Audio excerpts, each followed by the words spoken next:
Welcome to Project Vanguard podcast, home of the community of veterans in energy, where we explore the journeys of veterans leading in energy. We're building American energy dominance through an all-the-above approach where energy security is national security. And our mission is to double the amount of veterans working in the energy industry. I'm your host, Kevin Doffing. Today's guest is Landon Redmon, an Army National Guard veteran turned project developer in utility-scale solar and battery storage. Landon's path into energy wasn't straightforward, though. He started out studying pre-med in college, found himself purifying water in the Guard, and after a motorcycle accident, up into his military career, he stumbled into renewables through making cold calls, being persistent, and having a willingness to start at the bottom. Now, he's leading project development on utility-scale projects across Kentucky and Georgia, navigating land deals, community relationships, and state permitting in some of the most conservative parts of our country. And along the way, he's learned something important. Clean energy doesn't have to be a partisan issue. At the local level, it's all about keeping things practical, not political. He knows what matters most: jobs, taxes, keeping the lights on.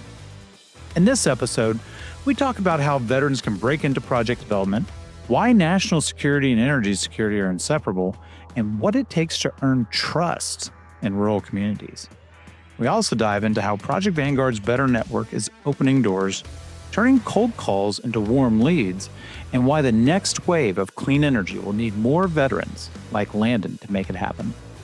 If you want a candid look at where clean energy meets real America and why veterans are the quiet professionals leading the charge, this conversation's for you. Let's get into it.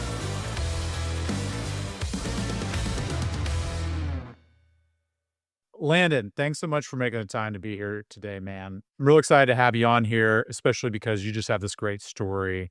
It's a lot more recent than mine on getting into this industry and the way you went about doing it, but also just the great work you're doing. So thanks for making the time.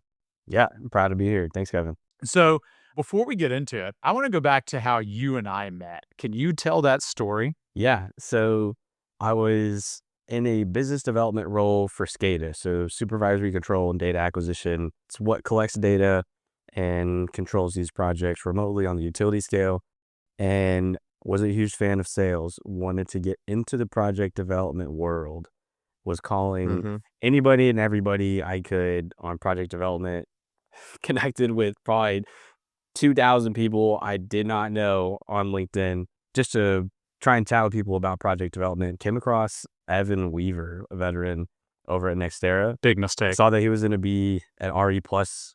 This was, what is that, like 2023-ish? Yeah. So that was one of the big Vegas ones.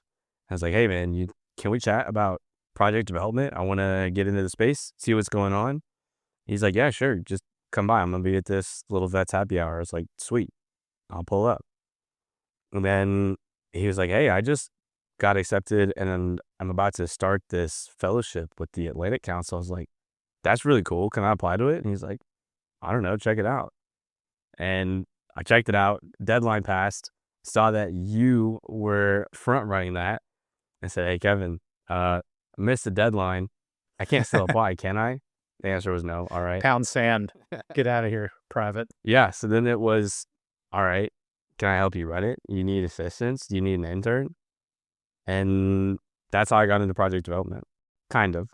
Okay. So you're skipping a lot of things that happened after that, but you're also skipping the part that, like, who reaches out and says, oh, I can't apply for a thing. Can I work there for free? Yeah. Like, I feel like you're good in sales. Also, you're the only person we've had that's made inroads when we've cold calls, TAPS programs nationwide. And you're like, what? It's just like calling a cold call list. And I'm like, yeah, people aren't usually good at that, man. Yeah. And the business development role, it was all calling senior directors and C-suites. So there was a lot of, you can't really care about who you're calling. Like, they're way above your pay grade. So it doesn't really matter. And I would say where that comes from with me is way back when, all right, we're talking like early 2000s. I was little Landon. Whenever me and my brothers were home, we wanted to order pizza. Mom was like, all right, cool, you're ordering it. This is what you can order. These are your parameters. This is your budget. But you're calling them and you're telling them what you want. So was like 5 years old, maybe, ordering pizza from Domino's, giving the guy the tip at the door, taking the boxes of pizza, definitely breaking any sort of social anxiety barriers at a very young age. Nice. So whenever we go get donuts at the drive-through line is long, I just have my daughter go in with the credit Yeah. card. I watch them. No, don't call the cops on me, Yeah, anybody. But it's nice when a 5 or a 7-year-old is, like, going in and transacting with an adult. exactly. It's just starting social interactions at like an early age and being comfortable with it. Well, there's a lot of self-confidence. Yeah. Okay, so that's how you weren't afraid to ask for something that nobody else asked, "Hey, can I be the intern?" as the moniker stuck through the program, Landon the intern. But then how did that help you get a job in this space? So that was just sort of networking, a nice little piece on the resume. Definitely helped me get a more well-rounded perspective of the space. And then I think connections definitely played a part in knowing like who was hiring and where. And I was just kind of shotgun blast applying to project dev everywhere. And EDP was one of the applications. You knew Rob Anders, who was just on a podcast, great podcast. The guy is an icon of a man. And you're like, hey, Oh, it was I amazing. know Rob. I can say that you apply to the project dev position and we'll see what happens. And then I ended up getting it, which was great. I think I told Rob, "If you don't hire him, I will." And Rob was like, "Kevin, we've got a process for this, like, calm down." It was very like, "We do things by the book around here, Kevin. I appreciate your feedback, but what will happen will happen."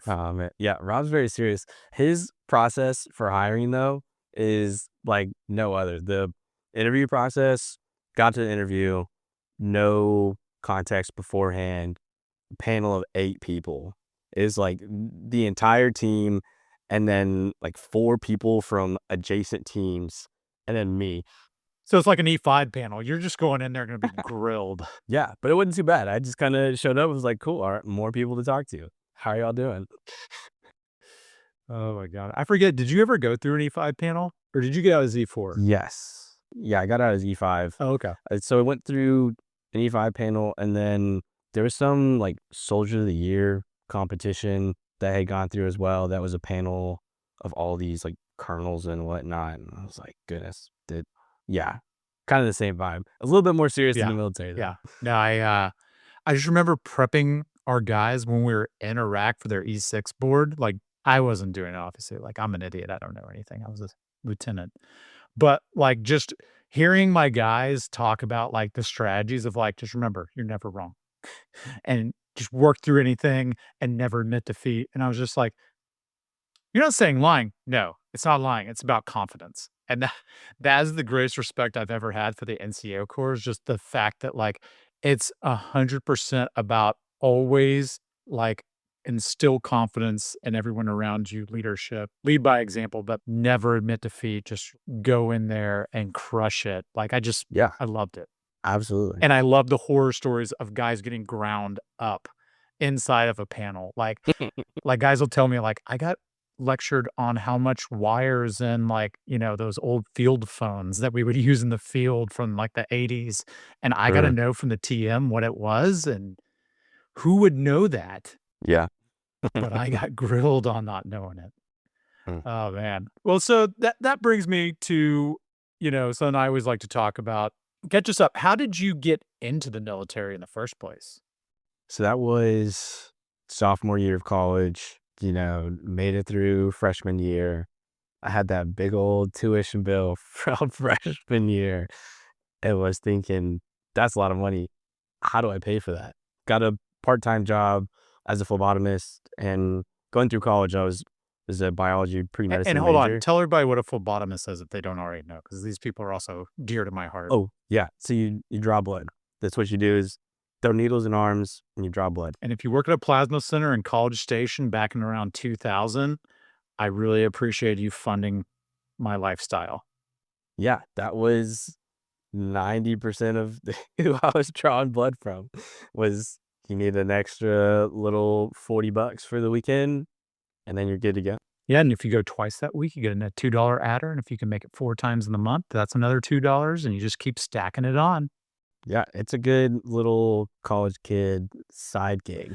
I love that. All right, so we go from phlebotomist to paying our job to what does the military have for me? Yeah, so I was actually sitting in the cafeteria doing homework in college, sophomore year, and I saw this email. It was like, pay your tuition. I was like, that's a scam. Clicked on it anyway. All right. Okay, boomer. And it was the National Guard recruiter. And it was like, hey, join the National Guard, pay for your tuition, get a little paycheck from your drill weekends. It's like, sounds kind of cool. Mhm. Sure. When spoke with the recruiter, there were all these cool jobs, whatever. I chose 92 whiskey water purification because the drill unit was like 5-10 minutes from the campus. So I was a little water dog. Have you seen that Pauly Shore movie? I promise. I haven't. I hear that every single time, but I have not seen it. It's a good one. I can't remember what it was called now, but that was his MOS. Yeah. Yes. It's an infamous movie. I hear it every time I say water dog. It's on the to-do list. I'd check it out. A couple years late, but it's on the to-do list. I found it hilarious when I was 12, Yeah. so I assume it's held up. Yeah. Well, as a water dog, you purify water. And AIT, you learn all sorts of how to turn ocean water, brackish water, whatnot water into potable water, so drinkable water. Mm-hmm. And then you get to your unit, and you've got water fountains, you've got water bottles. You're not doing too much of that. I did have a buddy out of AIT go to Hawaii, and he was properly purifying water with like a TWIP system, so like an actual water purification system, which was really cool. But when I got to my unit, not purifying water, totally fine. No reason to purify water in Norman. But it did basically turn into a truck driver and a fueler. So you got to move the water with hippos, just big old storage tanks of water. And then we are attached to the fuelers. So you just kind of help them out whenever they need help. And then that was about it. So you go through, and what's the moment you decide, I'm going to get out? So it wasn't my decision. I was medically discharged. That was somebody else's decision after a motorcycle accident, which was unfortunate, and then diverted my career from medicine and the military, because the plan was to be in the Guard as enlisted, commission into the med school scholarship program, and then be a provider as an officer and go active duty. With being medically discharged, that was no longer an option. And the $250,000 bill of medical school seemed a lot less appealing when somebody else wasn't paying for it. Yeah, for sure. So then I'm sitting there with a bio pre-med degree thinking, how do I make money if I don't want to go to medical school? And it's like, all right, well, I can work in these medical type jobs as like a medical assistant, surgery tech, stuff kind of like that. And wasn't great money. The next logical step was, well, do I want to teach, go back and get like a teaching certificate, or medical device sales? Going back to school to then teach at school wasn't super appealing. So like, all right, we'll do medical device sales. I heard you can make money on it. Let's go see how that goes. Yeah. Applied for a position that was supposed to be medical device sales and ended up being SCADA sales for utility scale solar. And I was like, hey, this isn't exactly what I signed up for, but like, whatever, we'll make it work. This seems kind of cool. Yeah. We'll see where it goes. And that is, where I learned I'm not a huge fan of sales, and I wanted to help create the projects instead of sell to the projects. So that is, the long story of how I quote unquote chose to get out of the military, and then what happened after. So how have you liked project development versus the sales SCADA stuff in this industry? 10 out of 10. Never looked back on sales, SCADA, healthcare, the military, anything. I'm super glad that I'm in project I development. mean, when I talk to Rob, he's always telling me like, you're doing good, and they just keep throwing more stuff at you.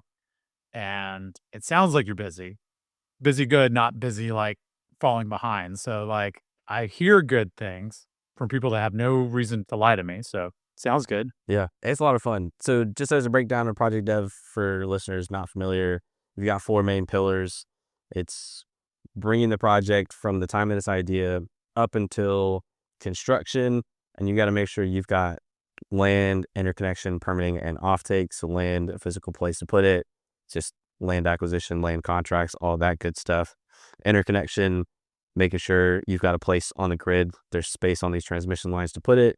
That comes in the form of a generation interconnection agreement.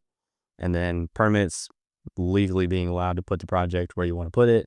Then offtake is making sure you've got a buyer, normally in the form of a power purchase agreement for the project.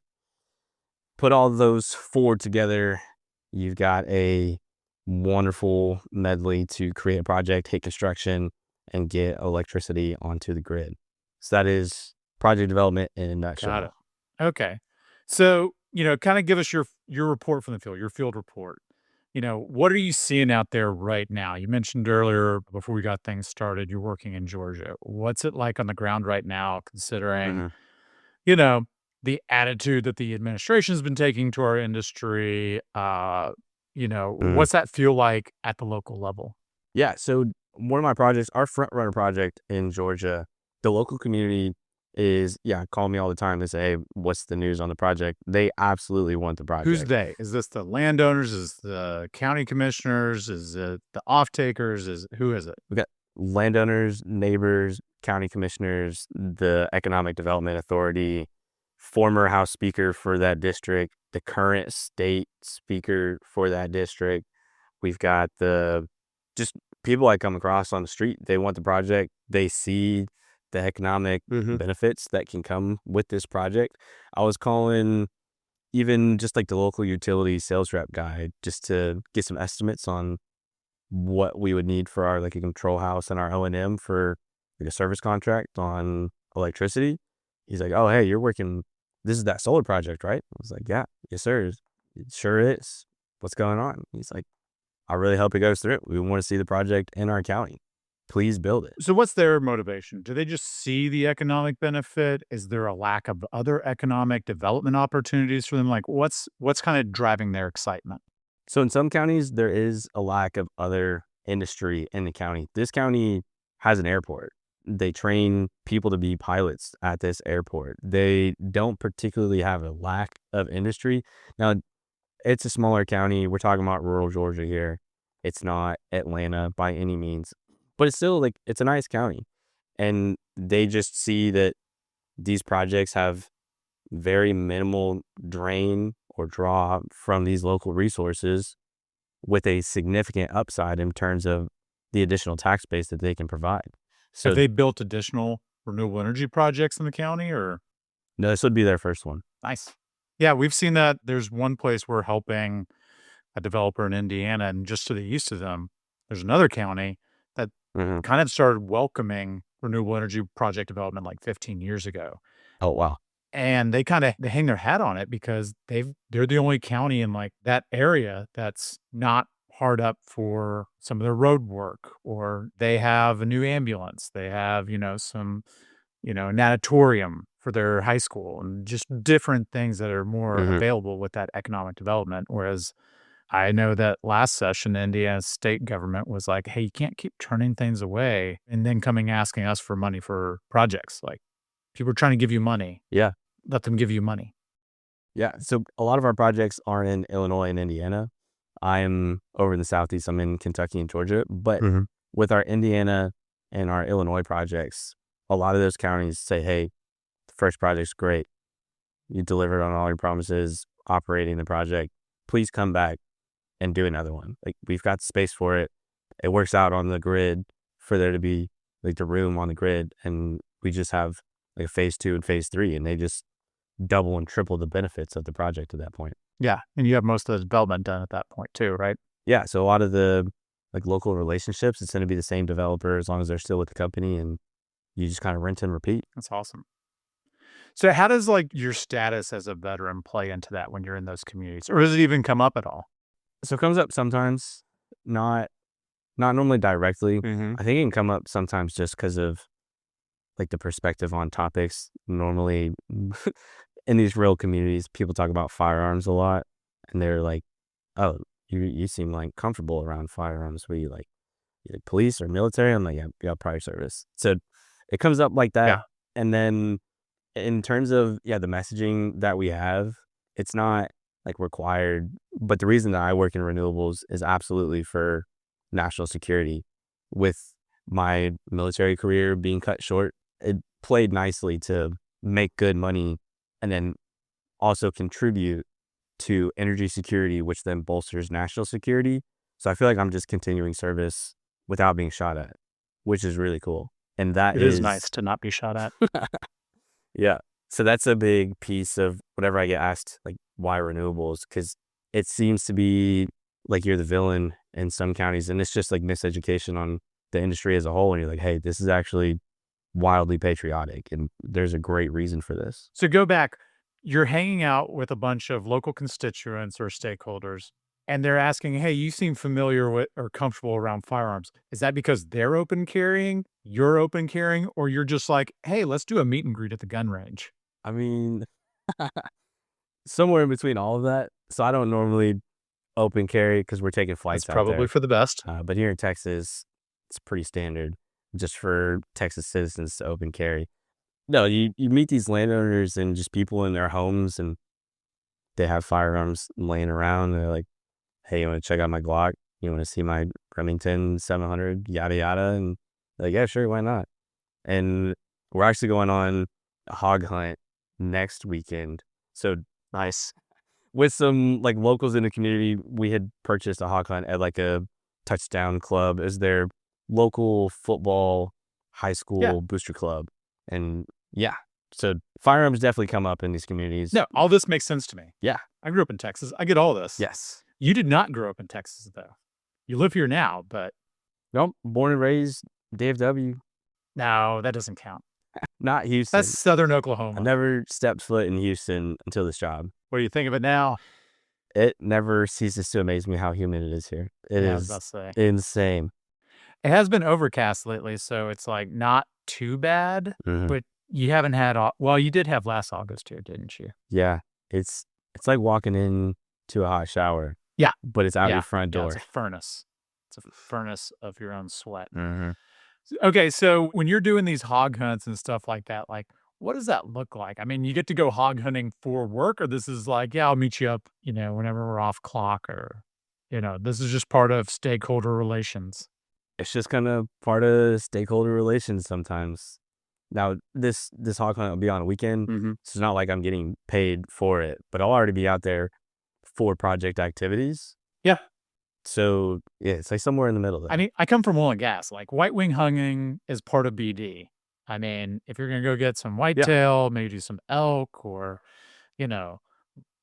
the company-owned lease by an oilfield services company is a must for your business development, spend. Yeah. Oh, that's awesome, man. Well, so what's kind of coming up next for you? Are you talking about like in these projects, career, or All the above, all man. the above? So currently, It's one of our key messages, all the above. Even when it comes to you, Landon. yeah, absolutely.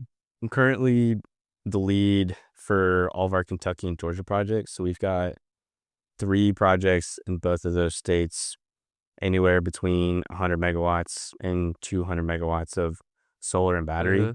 So we're really just trying to get those matured to the point where we can start construction. But what that looks like in the short term of 1 to 2 years is a lot of permitting, a lot of local and state level permitting. So it might seem like daunting paperwork. I actually really like it. It's like just enough legal work to play paralegal without even touching the legal space. Yeah. Like I don't want to be a paralegal. No, thank you. But yeah, I'll play paralegal and permit some projects. So go back, as you're working in these states, these are places that traditionally someone would think, well, renewable energy is all about the Democrats, and these are not Democratic states, Uh-huh. right? So how are these projects getting built in a place that, from the outside looking in, would be antagonistic, if not outright hostile, to renewable energy project development? Yeah. So there are definitely some red states. A lot of these reps in those states are red as well. You get your blue sprinkled in there. All of our projects are in red districts. Mm-hmm.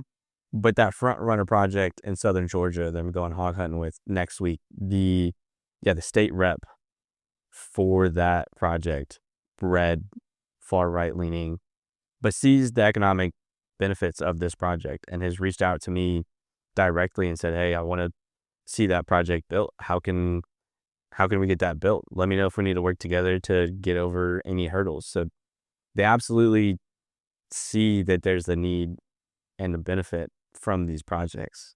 Now, you don't see that everywhere. Sometimes you get the stereotypical, I'm a Republican, I'm against solar, wind, battery, just because. But at its roots, like solar, wind, and battery, like are Republican. It's very much Yeah. a business that's not dependent on much else. It's a energy independence, U.S. born and raised business, and it shocks me that you see the right not agreeing with that. Yeah, it's very conservative in principle, right? Yeah. So where do you think that disconnect, where does that land that you end up with, especially at the federal level? You have a lot of people that are anti this, even though it's bringing jobs and economic development into districts or states. hmm Like, what's your take on that? I think it's just a change.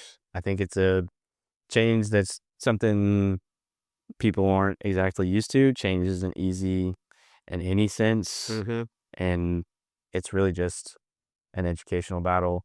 So I didn't want to get into teaching, but a lot of project development is teaching, and it's just correcting misinformation. It's just enough teaching, all right? So It's project sales. development is like, it's everything. Project development is all the above, really. Yeah. So just enough of teaching to satisfy that.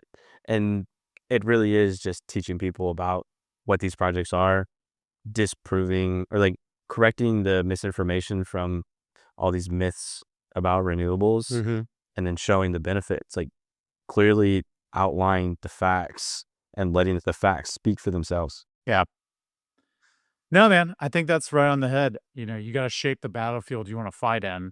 And I think that clear messaging is really one of the things that the industry has not gotten great at. Even in energy independence or national security, I think are really big messages that are harder to land, and you got to make it more hmm bite sized. Like when I talk about national security, I just talk about beat China, right?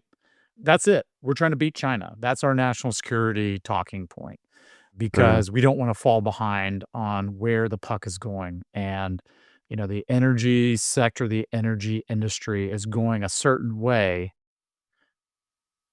regardless of what certain legislation is trying to force or EOs, and we need to chase where the puck's going to be, not where it is right now or where it was in the case of trying to finance coal projects. So this is really great that you're doing this work. And I think that what you're bringing to the industry is really great. If there's other veterans that are trying to come in behind you, given, you kind of had to blaze your own path into this industry, what advice would you have for them on how to get into project development or the industry at all? Don't be afraid to reach out to people. Like it's going to be the same thing in the military of it doesn't really matter who you're talking to as long as you speak with them with the like addressing them properly and then with respect. You can talk to anybody about anything.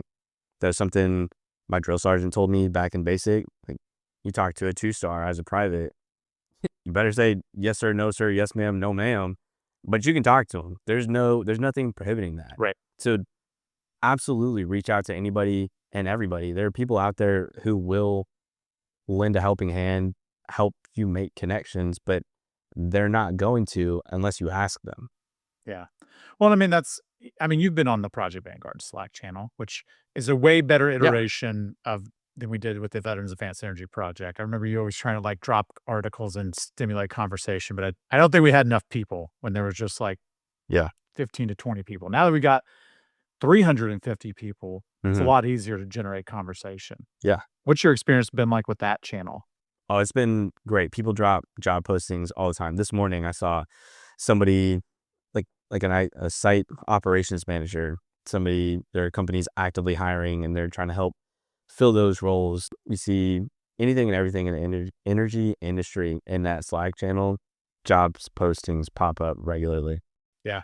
No, that's where I always try to direct people now. So if Landon the intern came and found me tomorrow, I'd be like, well, let's jump you into Slack and like let's get you in there and you can go meet hundreds of people that are ready to take your phone call right now. Yeah. So it's like providing warm leads for your jobs instead of cold calling. There you are, the sales guy. It doesn't leave you. I have a theory that whatever your first job is, like after high school or college, whenever you're like paying your own way, it's just baked into your bones. And that's one reason like the military has an outsized influence, but if that was like your first job, Yeah. like you just can't get out of that. But if your first job was sales or your first job was whatever, Mhm. you never get that out of your bones. It's just always there more prominently than anything else you've done. First job out of high school, it was just for a summer, but it was a proper full-time job for the whole summer. Mhm. Chick-fil-A. It took so long to break the my pleasure.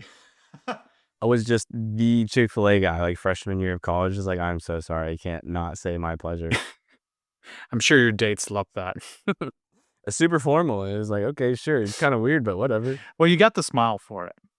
Thank you. You're welcome. Well, Landon, any last thoughts for veterans that are considering this industry? I would absolutely do it. It's got a lot of opportunity, continuing service.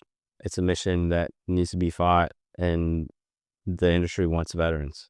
Absolutely. And I think we need veterans. So, I mean, not just, the scale and quantity of that talent pipeline coming out of the military every year, but also just the quality of the leadership and just getting things done in an emerging industry that's scaling now. So, hey, man, I really appreciate you making the time. It's always great to chat. I love how we started this, and you're like, "Hey, is this going to be recorded?" Yes, we're recording the podcast. Just to close up on that, we did record this. Makes sense. Yeah, yeah. But thanks for taking the time, man. I know you're busy. I know that they're throwing a lot of things at you over there at EDPR, and we didn't even talk about the Veteran Employee Resource Group. Can you give a quick plug for that? Yeah, so Colonel Rob Anders and myself are the co-chairs for the Veterans Synergy Group, is what it's branded here. And we just kind of do stuff for our veterans, try and make sure our veterans' benefits are in an organized place for them to see, should they need anything.